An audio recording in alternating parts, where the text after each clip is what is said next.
They told me. Son, you're special. You were born to do great things. You know what? They were right.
am Andrew Ryan, and I'm here to ask you a question.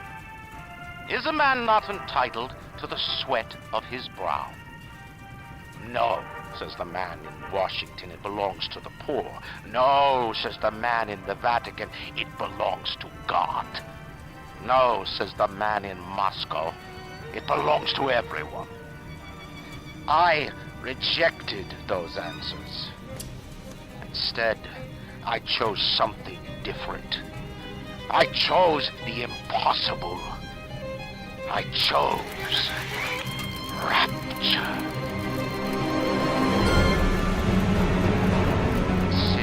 Where the artist would not fear the censor, where the scientist would not be bound by petty morality, where the great would not be constrained by the small. And with the sweat of your brow, rapture can become your city as well.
Is it someone new?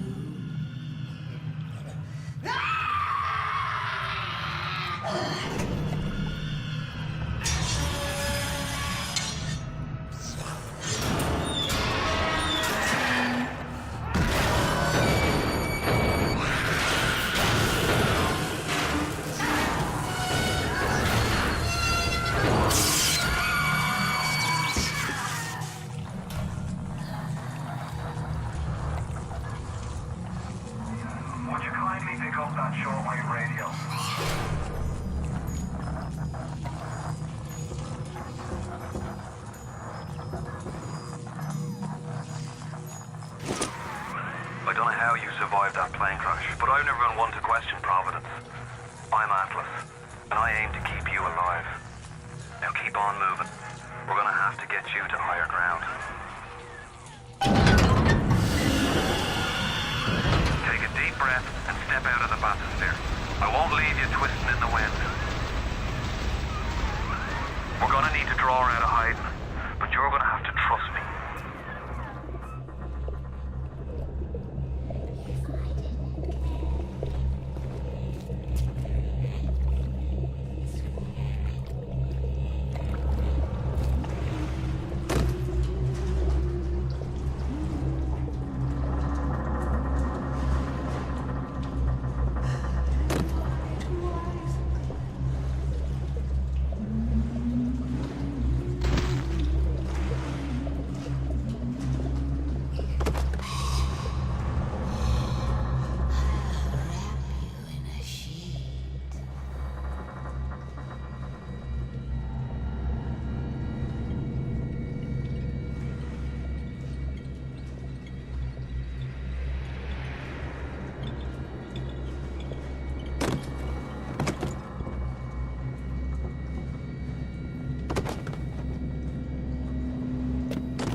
a bit further.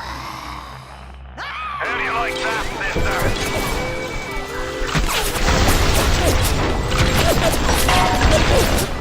Now, would you kindly find a crowbar or something? Bloody splicer. Seal Johnny in before they... Goddamn splicers. Everything will work out. Just you wait.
Call the cops on me? Don't make me...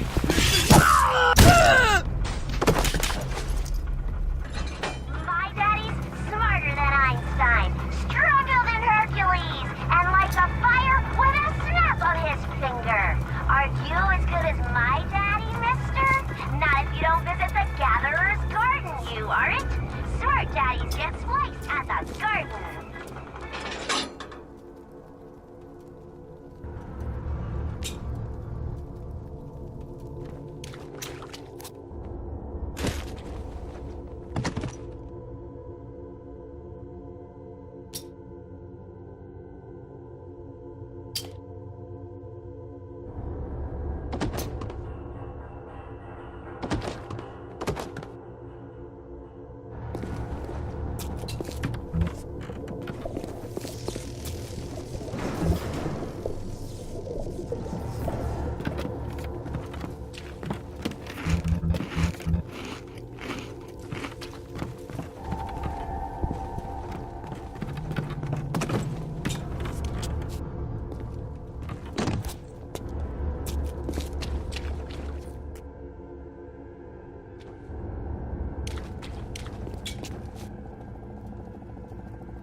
My daddy's smarter than Einstein, stronger than Hercules, and lights a fire with a snap of his finger.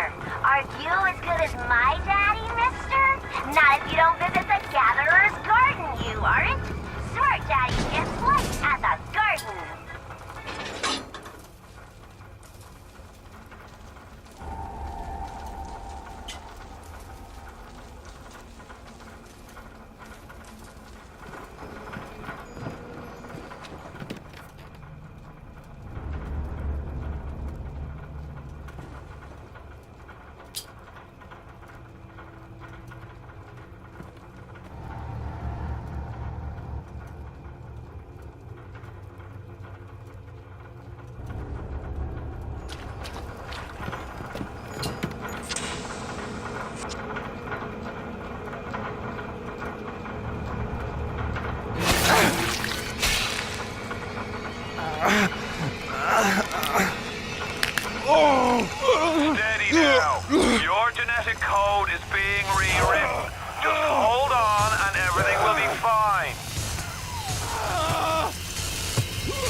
Little fish looks like he just had his cherry popped.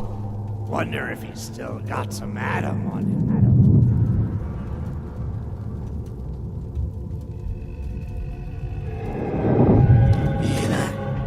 Let's buck. Weak!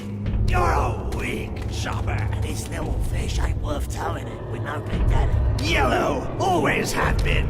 You'll be no better off with a metal daddy, little fish. See you floating, right?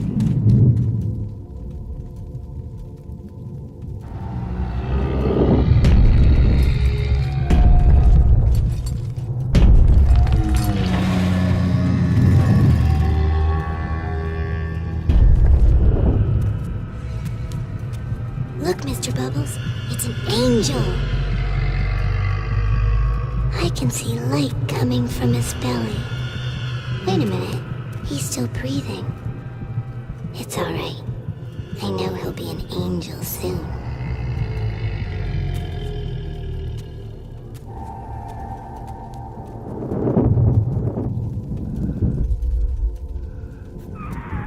You alright, Boyle? First time plasma's a real kick from a mule. But there's nothing like a fistful of lightning now, is there?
Pardon?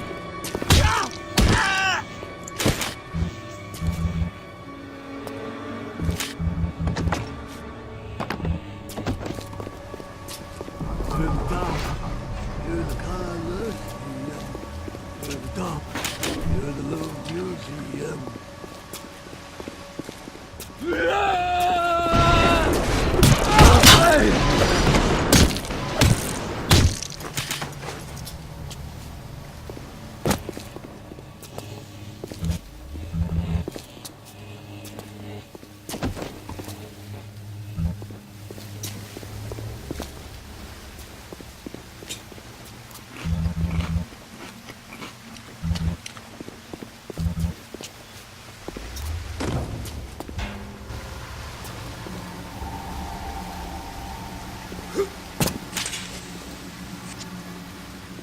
Tell Ryan I'm sorry.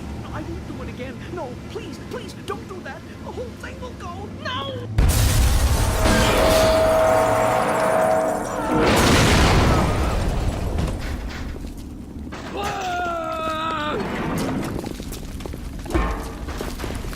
Don't run! They always run!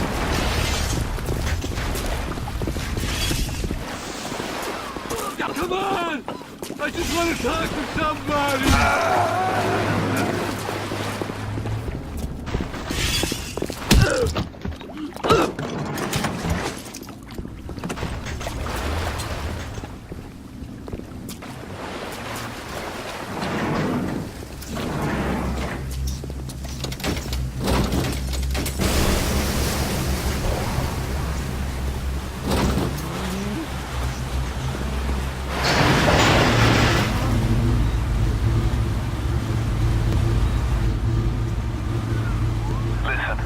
I've got a family. I need to get them out of here.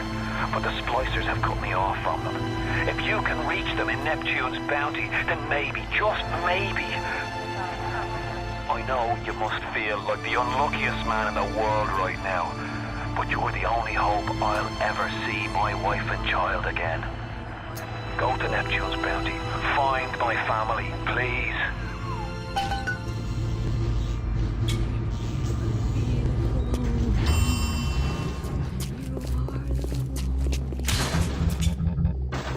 We'll be there to sing this song.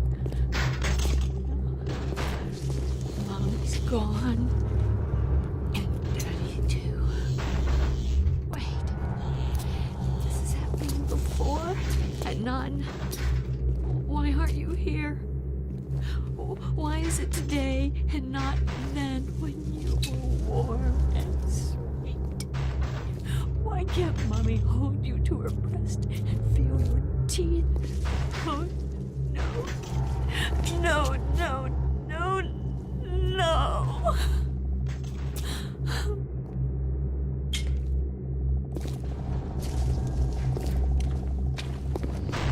Baby and me! Baby and me! Oh. Plasmids changed everything. They destroyed our bodies, our minds. We couldn't handle it. Best friends butchering one another. Babies strangled in cribs. The whole city went to hell.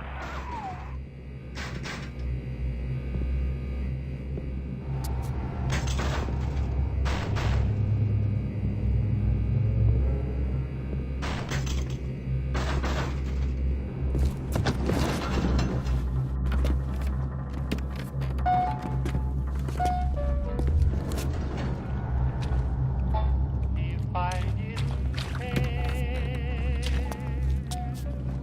more than words I'll do what I want. It's my Adam. I earned it. if I didn't care, would I feel this way?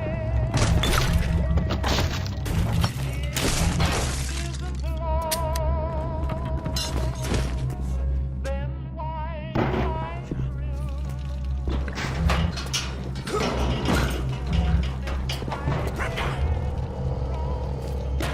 Too spliced up.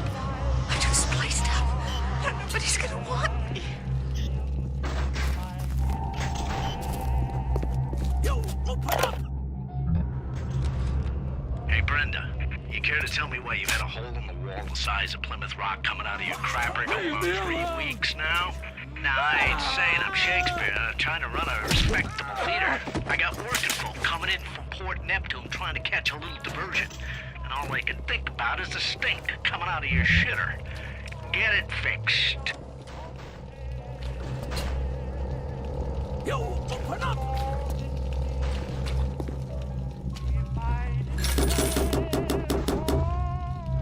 Last time, I warned ya.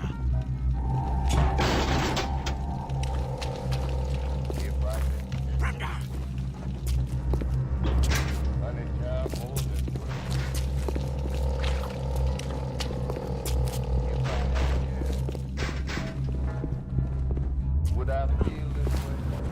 Give me my Adam!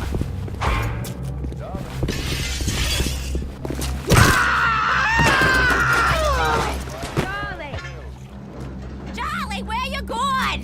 Nah, Charlie! Don't make it double!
You're stuck in Festus, working. Huh. Imagine my surprise. Oh, I guess I'll have another drink. Here's a toast to Diane McClintock, silliest girl in Rapture. Silly enough to fall in love with Andrew Ryan. Silly enough.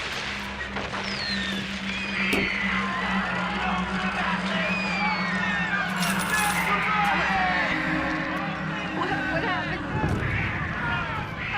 I'm bleeding. Oh God. What's happening?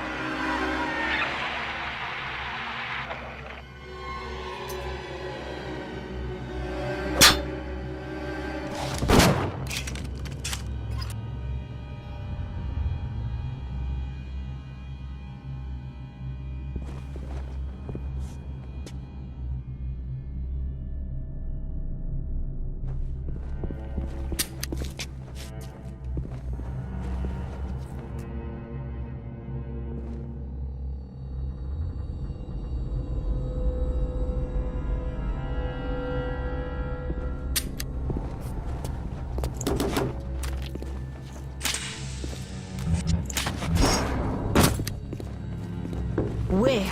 That's mine, hands up!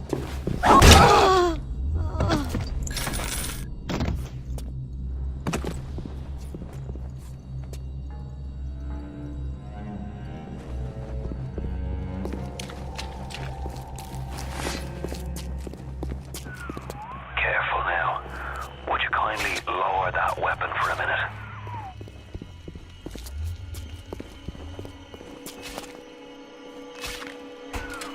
You think that's a child down there?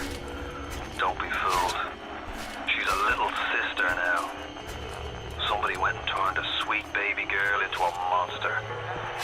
Whatever you thought about right and wrong on the surface, well, that don't count for much down in Rapture. Those little sisters, they carry Adam, the genetic material that keeps the wheels of Rapture turning. Everybody wants it, everybody needs it.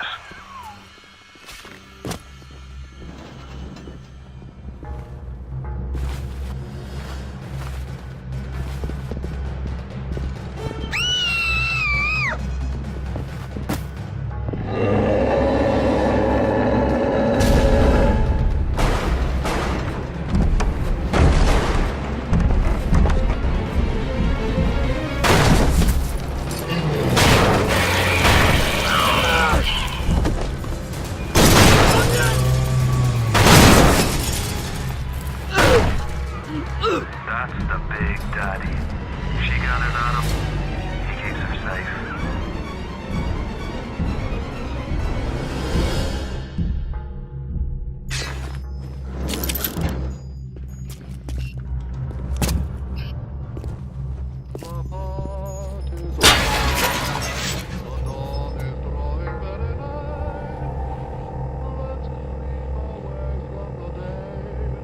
And allow me to say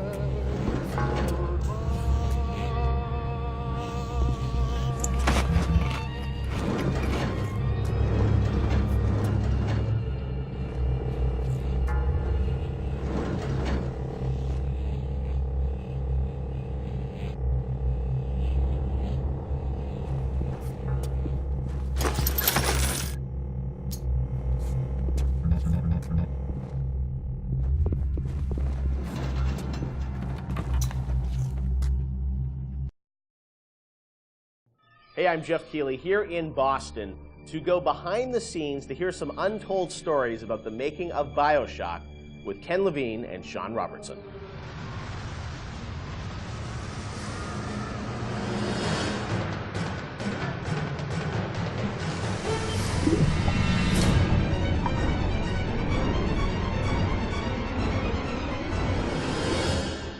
Let's talk a bit about the theme and setting of BioShock, Rapture.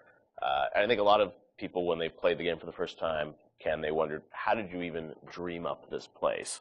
And I know you said publicly before that part of the reason you what led you to Rapture was this idea of fully simulating a place.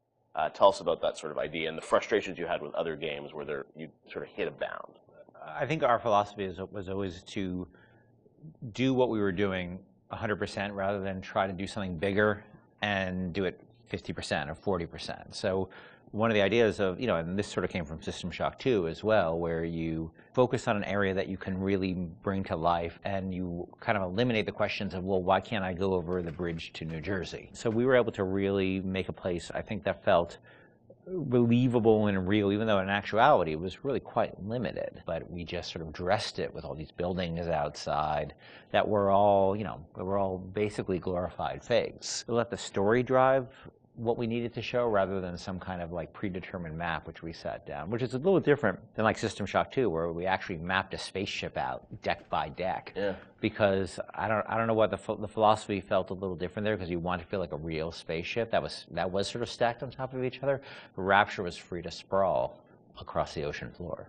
Although you guys originally, Sean, were talking about doing this game on a sort of spaceship again, right? Yeah, when we first started talking about what the spiritual successor to System Shock 2 was going to be, Spaceship came up, but again, we wanted a limited environment. We didn't necessarily want to do Spaceship again. And our first actual exploration of this space was underwater, but ultimately ended up looking like a spaceship. It just happened to have a couple of seaweed fronds outside. And that started to push us towards what artistic statement that we wanted to make this look different, and what rules we were going to set for the world. How at every turn we were going to try to remind the player that they were in fact underwater and that this wasn't a spaceship. And how, like, underwater, we obviously know you did underwater, then sitting in the sky, like where did you come with the idea of like doing this underwater? I think there was probably a conversation. It's like, well, what kind of places could be cut off from other places? Yeah. Like, well, spaceship, summer camp, any island notion, right? Something that's cut off from the rest of the world. Yeah. So you never felt like you should be able to go over that bridge to New Jersey. I don't want to apply some deep and meaningful conversation. I think it was one of those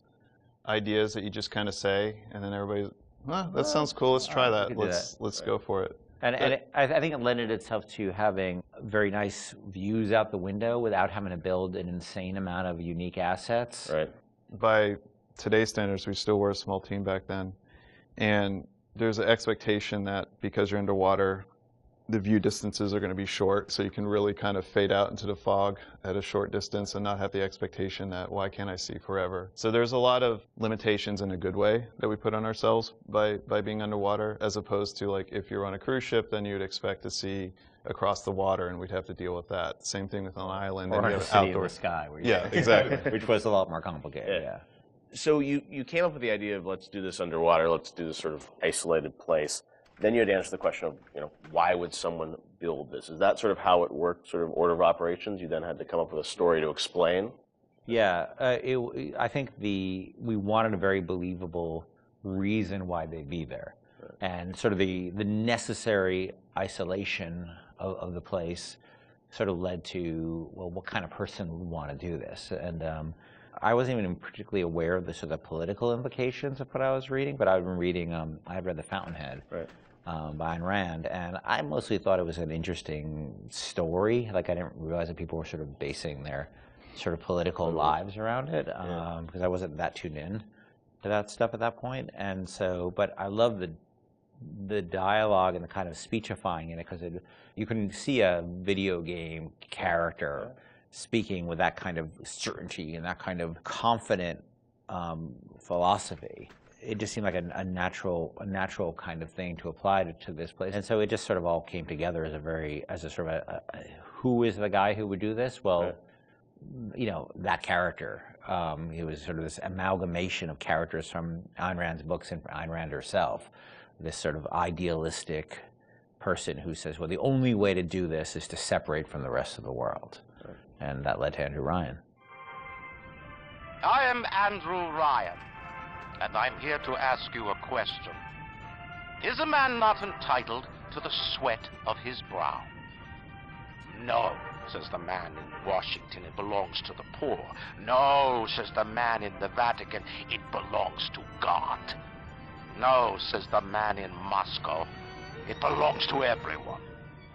We knew from a technical standpoint that we wanted isolation. We also knew to sell it, we needed a compelling storyline, a backstory that why would this place exist? Otherwise, how are we going to make Rapture feel like it's lived in if we don't have the reason for it to be there.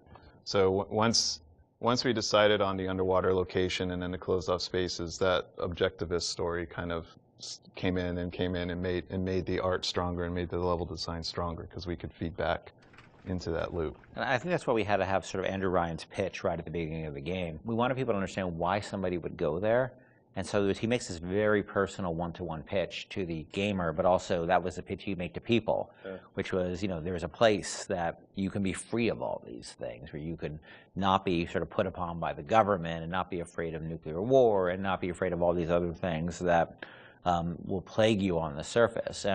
We wanted that pitch to sort of resonate and make sense, because that's, otherwise by the time you got there you'd be like, well, this place is just fantasy, nobody would ever come here. And that the beauty of the place also was also tied into that. It had to be a very attractive proposition, or people who would believe that people would go leave their lives and go to the bottom of the ocean. I'm sure in some ways you had to convince the team and enroll them in your sort of vision of who this character was going to be and what the setting was going to be. How did that work, Sean? I mean, did Ken come in and say, hey, I've been reading these books, and I think we could sort of... I believe he just came in one day on a horse and said, and ran, everybody read The Fountainhead. Exactly. I bought 30 copies of it.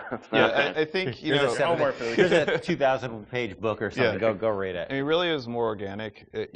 Like I said, we knew that we had this location, and you struggle to fill it with stories, and you struggle to find meaning of why does this place exist? What's my motivation? And as Ken started to explore Ayn Rand a little more and started talking to us about it, and we were having that conversation, and it's like, oh, this could totally work. Like, this is exciting. Like, this is something that really hasn't been done in a video game before. And if we had flipped it and come up with the idea first before the location, I don't think we would have really been that excited about it. But we had a location, and now we're trying to fill it with that story, and because of the order of operation there, you start to get excited, like, oh, I could totally make this work. This is going to really make it feel like a lived-in space. As you think of sort of the the setting, and you think of maybe a character or something, was there a moment that you think back, it's like, oh, like right then and there, like I got excited when you attached the Ayn Rand For me, stuff it was to it was going to Rockefeller Center and seeing the visual. Uh-huh. So I told this story before, but my wife and I were in New York, and we went to Rockefeller Center, which was, if you go to Rockefeller Center, it basically looks exactly like Rapture. It's because every building, you're sort of encircled. It's this block in New York, or a couple of blocks in New York, where Radio City Music Hall is, and where 30 Rockefeller Plazas, where you see that show 30 Rock, and the ice skating rink, and where they put the Christmas tree, and it's this very iconic location. But what's cool about it, it's all one, unlike the rest of the city. Everywhere you look, it's one architectural style. It's Art Deco. And it's very iconic Art Deco. And my wife and I were there, and we were sort of working on the game, and we didn't have a visual style. And all of a sudden, I started looking around, and I said, oh, this could be a visual for the game. Also, the geometry of it was actually quite conducive to making a video game, because it wasn't overly complicated geometry. Art Deco is quite bold and simple. Bold and geometric, and simple. And so my wife and I bought a couple of tourist cameras before iPhone cameras, exactly. Throwaway cameras, yeah, throwaway cameras, those little Kodak things, and we just started photographing doorknobs and light fixtures, and just sort of developed the photos. Remember that? Brought them in and said, come to the office. Here's a stack of stuff. Here's a stack of photos. Take a look. I'll see you guys in a couple of years. Go make this. City where the artist would not fear the censor, where the scientist would not be bound by petty morality, where the great would not be constrained by the small. And with the sweat of your brow, Rapture can become your city as well.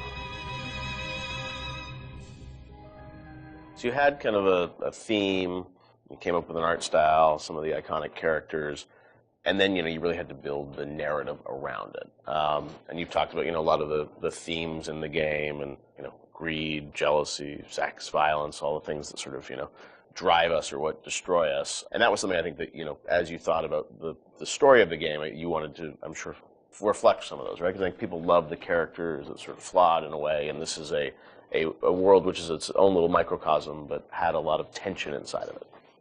Yeah, I mean, the character of Ryan was sort of, he's basically invisible through most of the game, right? Except for a very small portion. but he's very present because he exists. The city is him, right? You know, it's such a representation of him. We never want to cut away to a cutscene where you saw Andrew Ryan, you know, planning and scheming. We wanted him to be very present without actually being present. But once you had Ryan, and once you had his desire to protect this vision of his, you just had to then come up with the characters who'd be arrayed in opposition to him. So we had this character, the Big Daddy, and then eventually the character of the Little Sister. And so characters like Tenenbaum came along, like, you know, here's a person who's in opposition to him for this reason. And then you have, you know, for more noble reasons. And then you have a character like Atlas, who's much more cynical opposition. Once we had all those characters arrayed, we're like, well, who are you?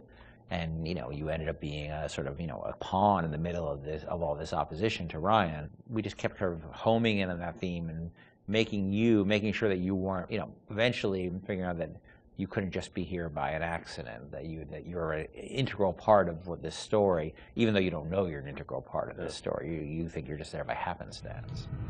Look, Mr. Bubbles, it's an angel. I can see light coming from his belly. Wait a minute, he's still breathing. It's all right. I know he'll be an angel soon.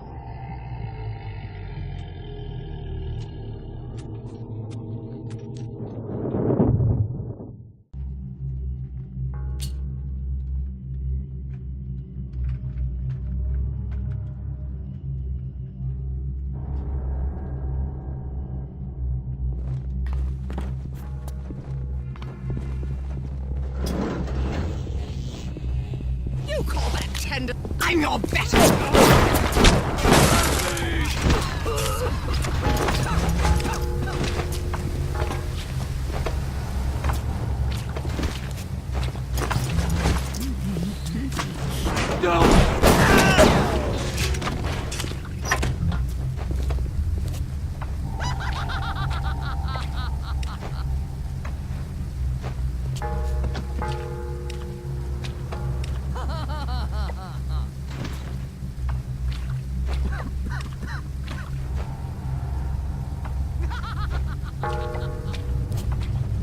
She's so stuck up, she is. I'll show her what happens to them stuck up types.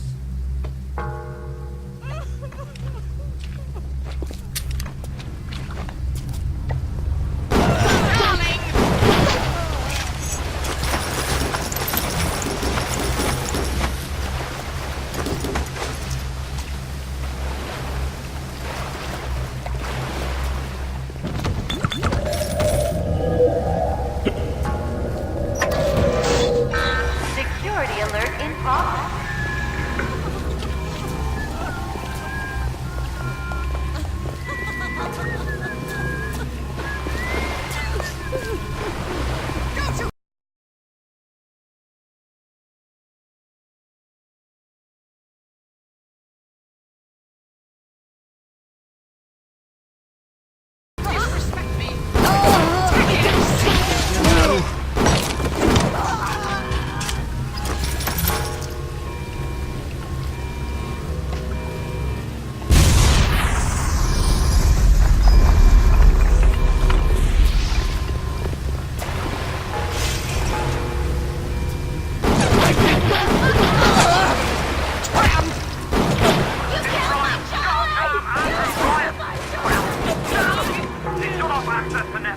There's another way to get there.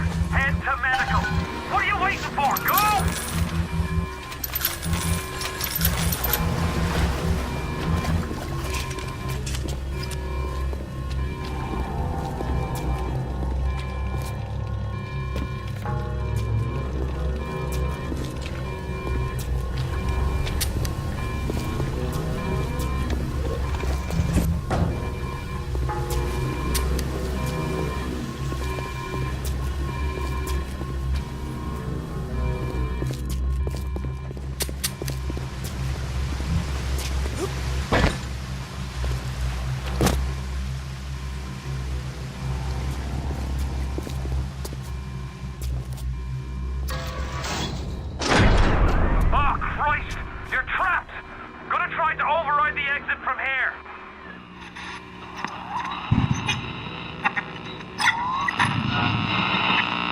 So tell me, friend, which one of the bitches said to you, The KGB wolf or the CIA jackal?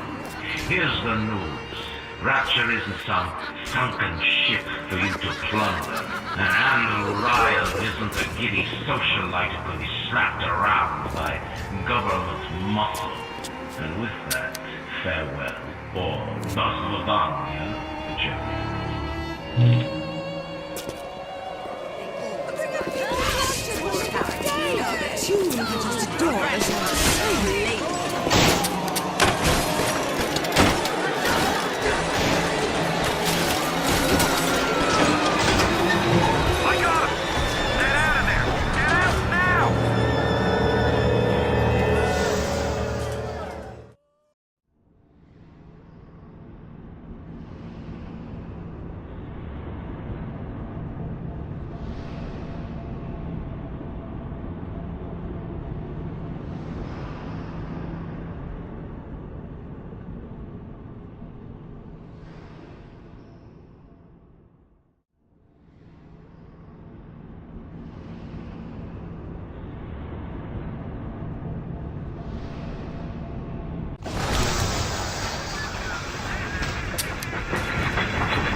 Now you've met Andrew Ryan, the bloody king of Rapture. Now find your way to emergency access.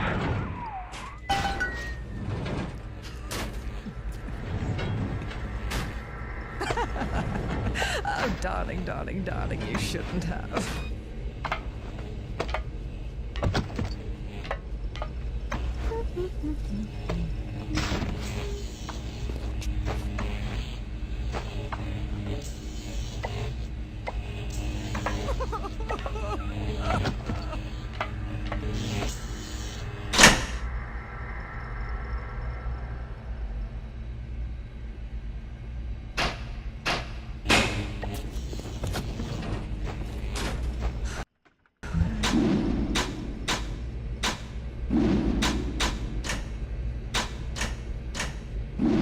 Suppose I could use this, but